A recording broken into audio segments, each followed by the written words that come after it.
Thank you for listening to the Real and Raw podcast. For more information, you can find us at inspiringhope.org.au or join the mailing list. Journey with us as we aim to inspire the hope of Jesus from generation to generation.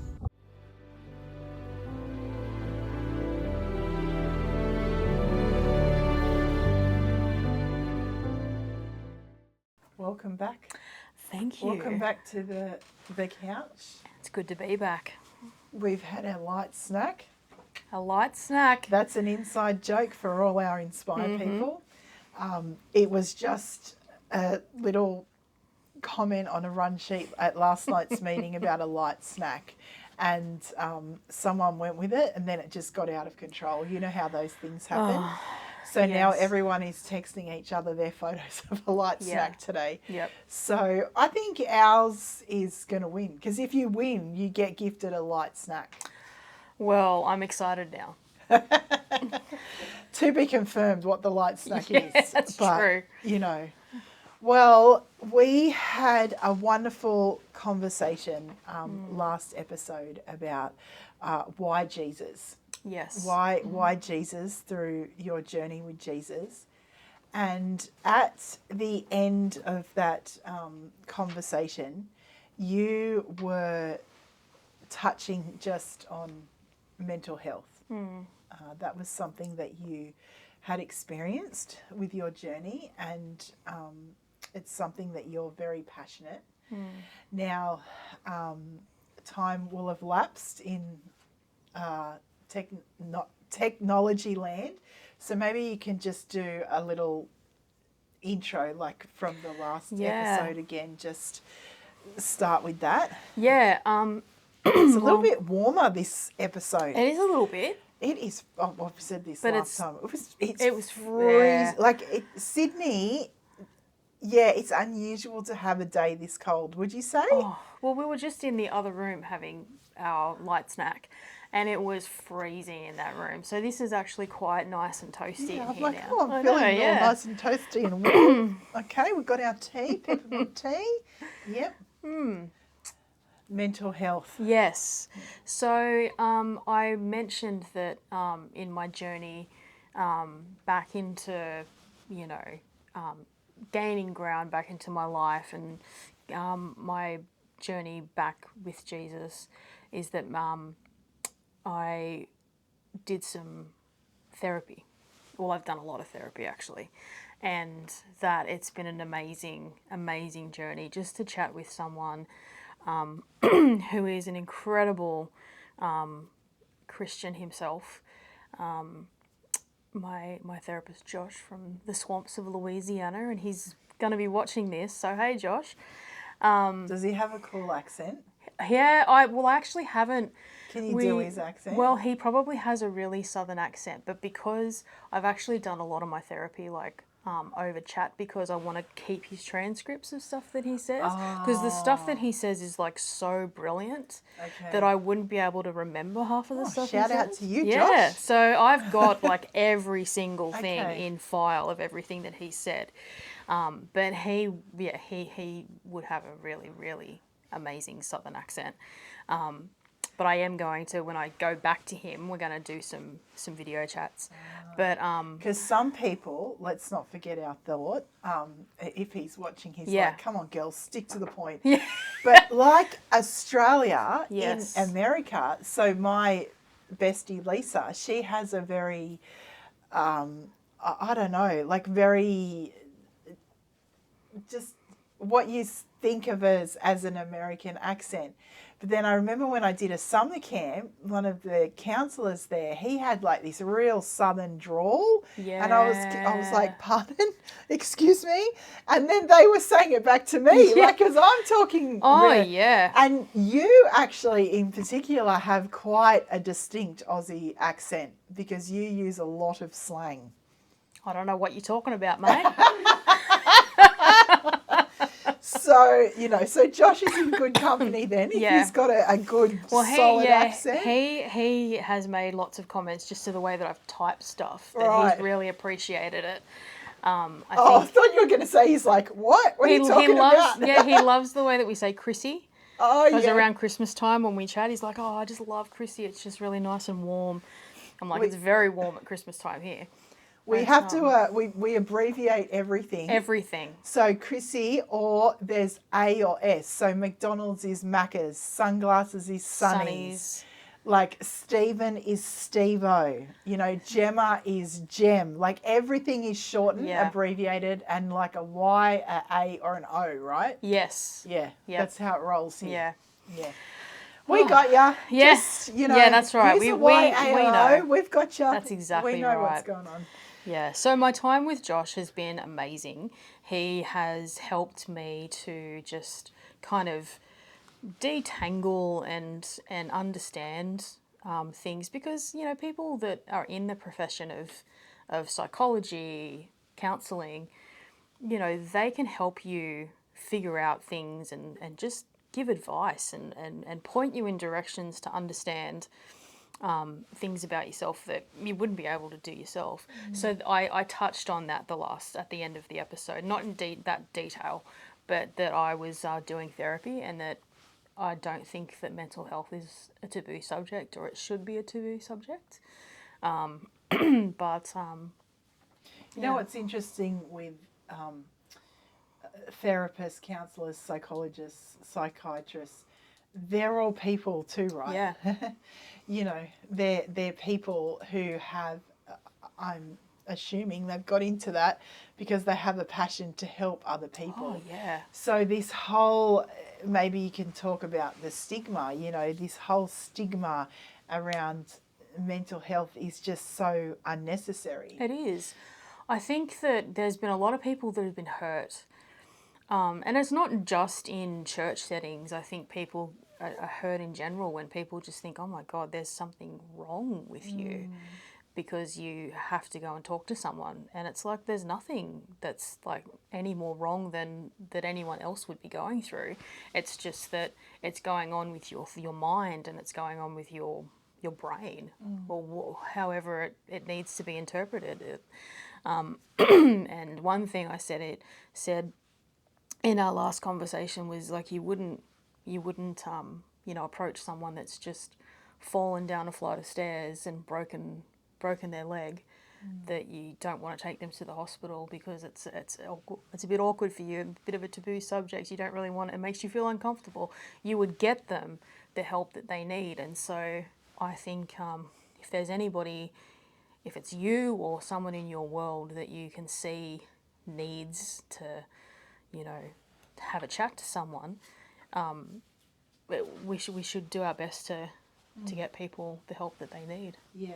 And I think that word stigma, you know, it's a stigma. It's kind of like feelings aren't facts, you know. Perception is reality. And one of the things that I am passionate about is changing the perception around mental health. Yeah. I have always, throughout my whole life actually, bless you, I've always struggled with anxiety. Yeah, it's such a huge thing. Yeah, but I think, you know, Gem, it's not something that happened to me through, you know, a circumstance in my life. It's actually something that is just part of who I am. Like my makeup is, I tend to get quite anxious, just as I tend to really feel the weight of responsibility. Yeah. Like I take responsibility very Yes. seriously. If I said I'm going to do something, I'm going to do it. And one of the things that has really helped me with my anxiety is, and this is something that you spoke about at the end of last episode also, is the circle, the company that I keep. And as I've got older, I have, Holy Spirit help me with the words, but I cannot articulate or advocate strongly enough how important it is. Show me your friends and I'll show you your future. Yeah. You know, that's going to be our little quote resource for this episode. Show me your friends and I'll show you your future, because I now have just got the most incredible people around me, but my circle is the smallest it's ever been in my life. And my close circle, are just all my diehard lifers. They're people that I've done life with and will always do life with. They're not going anywhere. Yeah. And one of the things that helped me in a season of my mental health, and I know you want to talk about the flip side of this, is just when I was much younger and I had, my first little boyfriend, my first love, so to speak, and he just completely annihilated me, broke my heart. And I remember I just remember for months the anxiety that I felt and how the Lord met me at that moment to help me with my mental health. And this was a long time ago, so mental health was still very much in the stigma stage.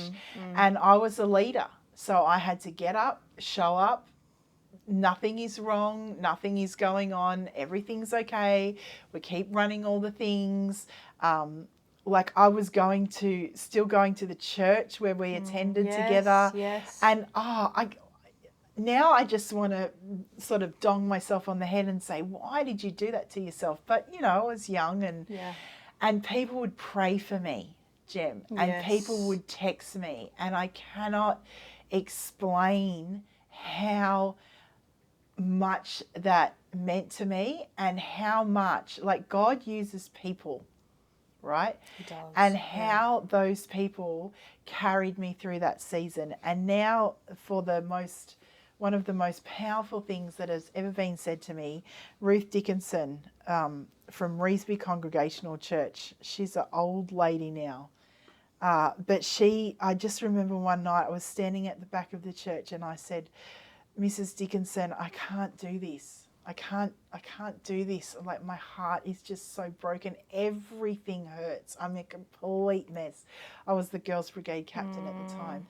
And she just put both her hands on my shoulder like that firm, like older lady grip. Yeah. And she looked me down the barrel, and she's like, you don't have to. We will carry you. Oh, there's something so powerful about that generation of just the older generation of believers. They just hold something that's so incredible. That's beautiful. It is so beautiful. And, talking about mental health, in that moment, that was a cry for help, and it was met with, if not, probably one of the most powerful things, if not the most powerful thing anyone has ever said to me. We will carry you. And she did, and they did, and they helped me through. And that is what therapy is. Yes. It's about carrying you. Yeah. It's about giving you tools that you just, like, I didn't have access to that thought before. We will carry you. I was like, I have to show up and I have all the... No. There are other options, and that's a lie that mental health tells us. I have to stay this way. Yes. And it's also a broken, for her to have said that to you, that's the way that community is supposed to be. It's obviously not the way that community is because, For all the people who this is bothering, that the rise and shine is not at the front. Yes, I apologise for that. Yes. It's such an important way that we hold, like she was holding space for you. She was stepping up and saying, we'll take it when you can't, We'll take it when you can't. And so, that is something that has been done for me, and that has been done, and that is something that we have even today. We pray, we hold each other. But how can we hold space for others, particularly through prayer? What have you been convicted on around that? Well, the Holy Spirit, when I was really being intentional and still obviously being intentional, one of the things that, God really showed me was not just for me, but he said that this is something broad that, he hopes will change is that when we have conversations with people and, they'll say, oh, I'm just going through this or this is going on. And it's just almost like a reaction that we have as believers to say, oh, I'll be praying for that for you. And I really felt God say a few times when I would actually see the person after I said that to someone, and then I'd see them a few months later and say, hey, how's this going? I'd have this little conviction of, oh my goodness, I actually didn't pray when I said that I would. And so, Wow. Yeah. Yeah. Yeah. Yeah. Okay. And so God was just like, just follow through on that. And, even if it's just don't get distracted, don't have the conversation and then walk away. Because it is so easy, especially if you're in like a really busy setting and you're talking to a whole bunch of people after church or just in conversation with people through the week. It doesn't have to be a church setting. And you kind of leave the conversation and then you go about your day. And so that's something that I've really tried to be intentional about. Just when I'm having a conversation with anyone, okay, I'm going to pray for you. Even if it's just a quick 20-second prayer at the end of the conversation, I always make sure that I do it now. And what God did through me creating that discipline was all of a sudden people were just coming and saying, oh, can I just get prayer for this? And the stuff that they were asking for was really, really really big stuff that was going on with their family or, cancers and all this different stuff. And so I really I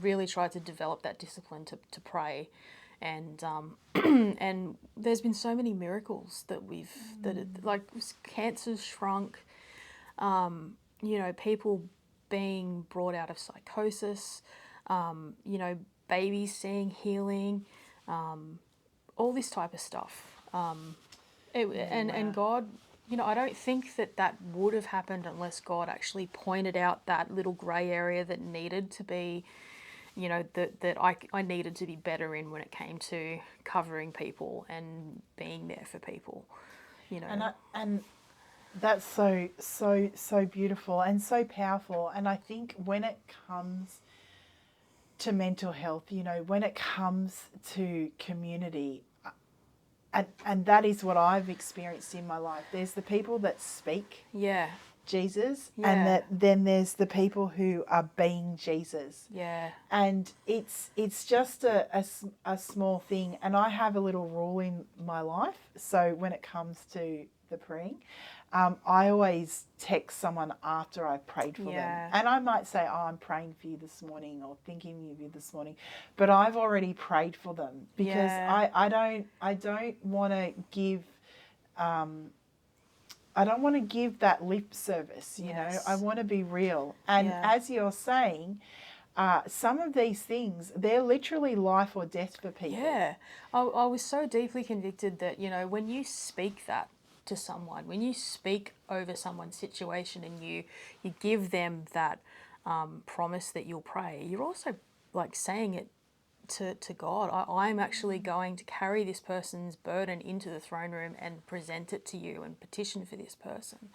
And so it really was something that God was like, you have to follow through on that. You can't just forget. It's not like I was just not doing it.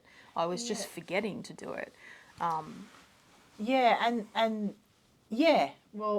That's right. It's not an intentional, it's not an intentional forgetfulness. But I think being Jesus. Yes. Not just being polite in the moment. Yes. Yeah. Absolutely. I think that's really powerful. And I think another thing that I really find that I get convicted on is, and I guess it's in this pastoral care, dealing with people realm, when people are going through things and you text them and you say, oh, is there anything that, let me know if you need anything. Yeah. Yes. Right? Yeah. And so this person is now going through something and then you're almost asking something of them. Yeah. And again, it's not intentional. Yeah. It's not intentional. And I have Now I sort of say, two things. I will like offer some stuff. So like, can I bring bread or milk? Yes. Can I come and Yep. fold your washing? Can I look after your kids for you? Can I pick your kids up? Can I just give you a sleep in on Saturday morning and take your daughter for you? Can I, like offering practical Yes. things, or I just take something around. And even if it's, just some orange juice and some bread, just thinking of you, be blessed. Yes, absolutely. Yeah, it's just a little, it's just that little tweak, that 180. Yeah, it's the small things. It's just the ways that we can hold space for people. And that's something that, it makes such a difference for people, because sometimes we may feel like when we sit with people that are either going through mental health stuff or going through grief or loss or whatever, when you sit with them, that you need to fill the silence with words. You need to, that you feel that, I need to, give them some encouragement. But sometimes what people need is just your company, and it just, or just, hey, do you want to come and just have a cup of tea? Do you want to come over and just watch a movie? Do you want to just go get some lunch? No expectations of anything other than that. But I think that means, a lot to people. And it's different with every person, and it's different every time. But we don't have to try and create these deep moments with people that are already going through deep stuff. It's just finding a natural way to be there for people. Not everything is about making memories. Sometimes the memory is just being in the moment. Absolutely. Yeah. Yeah. And so for you, like on your journey, with the mental health, but also with the dissociative amnesia, like what was helpful for you? Because you made a comment last episode about the elephant in the room, and no condemnation or anything. I'm just, what was helpful for you? Because obviously you would have felt like for some people that they just didn't know what to say, or they didn't know what to do. Well, I mean, one of the things that was just really great one night was the Hansons came over, Dan and Bridget. They just came over one night when things had just happened. They took time out on a weeknight where they could have been, having some downtime between their work days.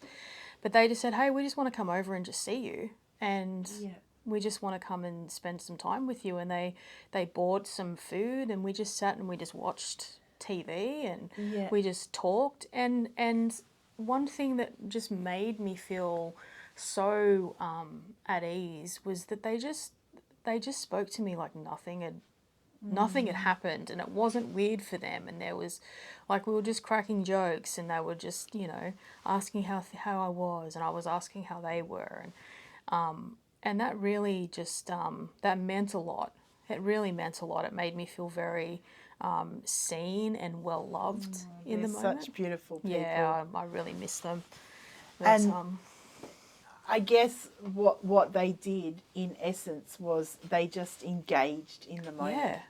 And I think, and I go through this in my roles when I have to fulfill that pastoral type role. Like, there's sometimes where I just don't know how to engage, and I'm talking about really extreme circumstances now. Yeah. Like if someone's died or you're driving them home from the hospital, the best thing to do is just make a cup of tea, put something in someone's hand.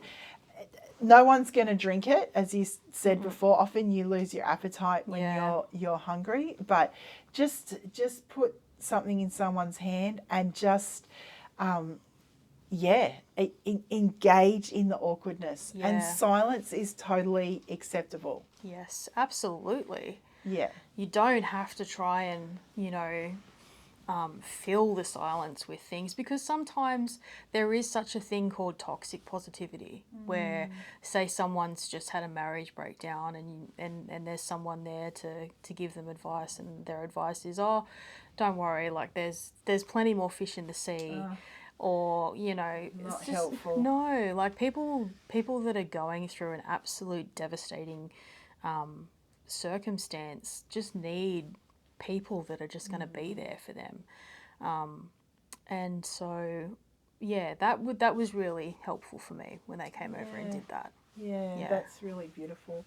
I think another thing that is like has been really helpful to me over the years with mental health is when my inner circle understands your love language. And yes. I know it gets thrown around from time to time, the love languages, but I really, they're very, very powerful. I need to read one of those books actually.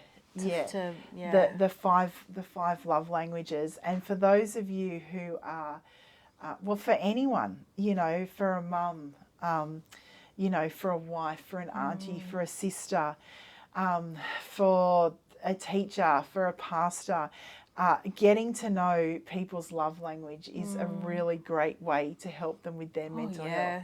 And if you happen to have not heard about it before, I can't remember the author, but there's the 5 love languages. So there's gifts, there's physical touch, there's acts of service, there's words of affirmation, and I'm trying to think. acts of service. Did I say that I think one? you may have said.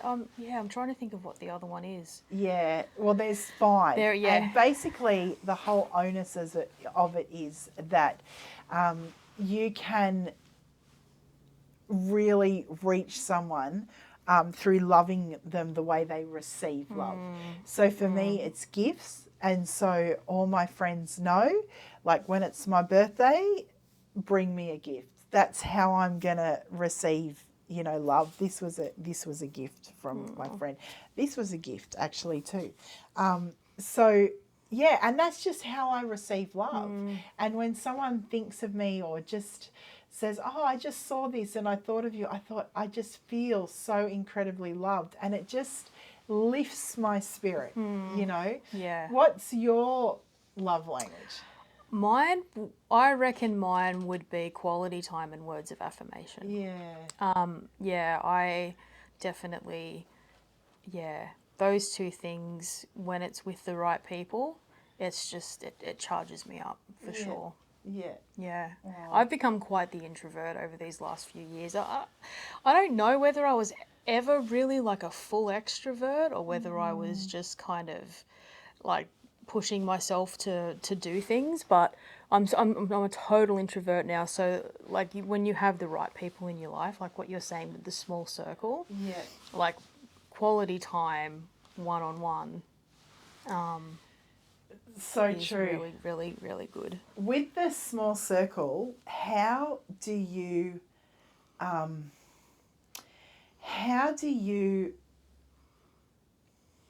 what's my question? How do you be okay with transitioning to a small circle? What was the clincher for you?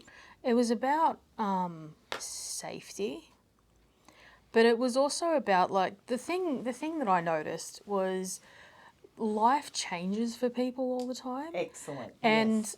people go through different things and move on, but for me, what really defines my close circle is not that people don't change with life, but how consistent are people in all of their different seasons, and how consistent of a friend are they with me?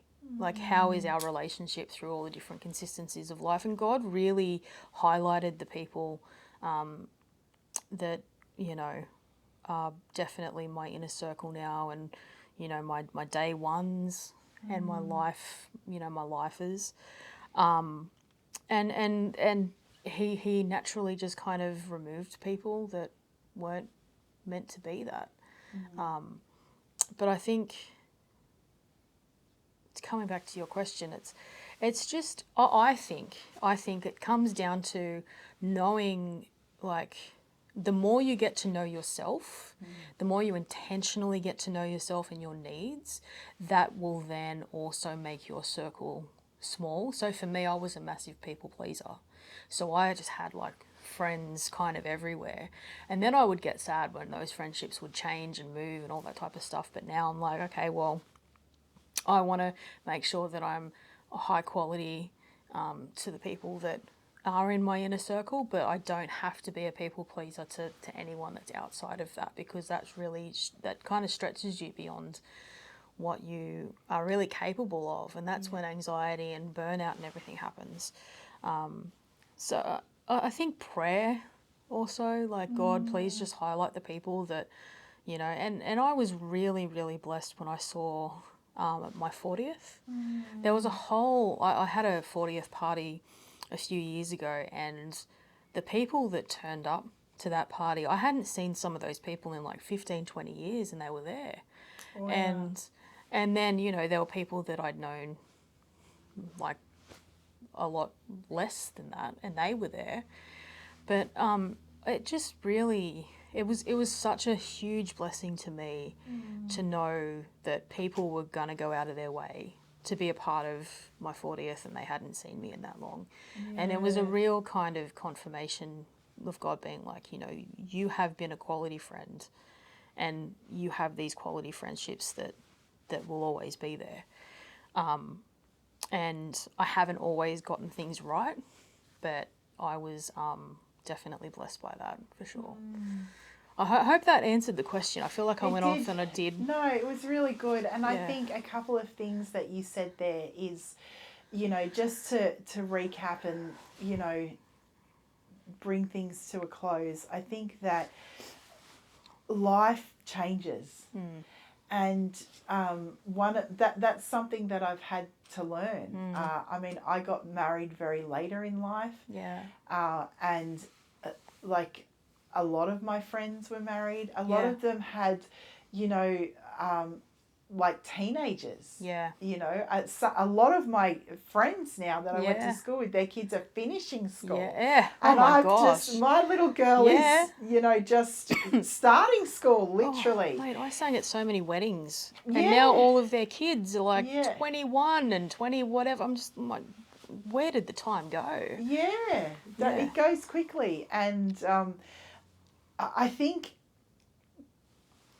giving yourself permission just to understand that life changes. Yeah. And I think when I was younger, I made things personal that didn't need to be personal. That's right. So, you know, when it comes to friendship, and also with your mental health, what we were talking about last episode as well, because when we have a guest on the couch, it becomes a journey, you know, it becomes a journey of your story. And I think, not making things personal when they don't need to be personal, understanding that life changes and moves on. And, you know, it's a natural progression. Like the people who, like, I went to the same school from kindergarten to year 12, and there are a couple of people that I keep in contact with, but none of those people are part of my inner circle today, you know, and they were my life back 20 years ago, longer than that, but we'll just say 20 years. And so, I think that's really important. And then the second thing you said just about prayer, and, you know, this is something we harp on all the time on the Real and Raw podcast, but be in prayer with the Lord. Prayer is life's greatest time saver, friends. And when we are praying and when we are seeking the Lord and we are being directed by Him, right? And He is directing our paths, He will maneuver people in and out. Absolutely. You know, what were you going to say? No, I'm just going to say He is very, very faithful with that. He's so faithful. And when your identity is in Him, then you find that your needs, like we padded this out last episode, you find that your needs from people differ as well. Exactly. Yeah, and so I think just to bring this little episode to a close, thank you for sharing, a bit of your journey with mental health, because I think that's really, it's so important, and it's so important to normalize it. Yeah. Because if you think about any given week, you feel lonely. There are moments where you might feel depressed. There are moments where you feel anxiety. And I think mental health is, there's moments where people might feel suicidal. And I always say about suicide, suicide is a moment where everything just goes very dark for people and there's no way out. Yeah, and I hope that just sharing what I've shared, it helps people not get to that stage, because I think people feel like they can't be open about this type of stuff, and then it gets to a point where that just becomes so overwhelming, and I just want to like say that shame has no place when it comes to like your makeup as a person and your needs as a person and mental health. Like, shame has no place in that. Yeah, God will always take that straight off of you when you go to him and say, look, I'm just feeling this way. He's such a loving father in that regard. Yeah, there is no condemnation. Yeah. So beautiful. So, any final thoughts? Any last bit of encouragement? You've done 3 episodes now, so you're probably a bit talked out, but maybe just on this topic, any last? Don't ever be afraid to be real. Like who you are is perfect. Like, you are fearfully and wonderfully made, and nothing in life can ever change that. Life has a way of kind of knocking us around, but Jesus is with us in absolutely everything, and keep the lines open with Jesus. That's probably what I would say, is make sure that you keep the lines open with him. And if you don't, if you haven't made a decision on who you think and who you believe that he is, I really, really, hope that you come to that decision of really believing that he is who he says he is and who the Bible says he is, that he loves you deeply. And I just hope that this was encouraging for you. Well, it's been encouraging for me. I've loved all our chats. I've loved just where the Holy Spirit has taken us, and I love you deeply. I'm so proud of you. You have been on such a journey, and you have had a complete healing. That doesn't mean there isn't struggles. Yeah. That doesn't mean there isn't hard days, but you have a complete healing, and the Lord has many, many beautiful days ahead for you. So, thank you. I wanted to kind of start where we finished. What's a really good Aussie slang? Come on, something really like a gem star special. You ripper. You absolute ripper. This has been a ripper podcast. You absolute ripper. You better translate that into non-Australian. Oh, it just means that it's been absolutely amazing. Yeah. It's been, yeah. And you got a ripper podcast here, Jen. I'm so happy to be a part of it, mate. Thanks, mate. Yep. You're a ripper friend. Thanks for having me. Welcome. Catch you later. Bye. Bye. See ya. We strive to inspire the hope of Jesus by building girls up generation to generation. Our hope is that you are inspired wherever you are in your walk with the Lord and in your life through this content. For additional information, you can find us at inspiringhope.org.au. We pray that you are blessed and encouraged by the Real and Broad podcast hosted by Jeanette Nolan.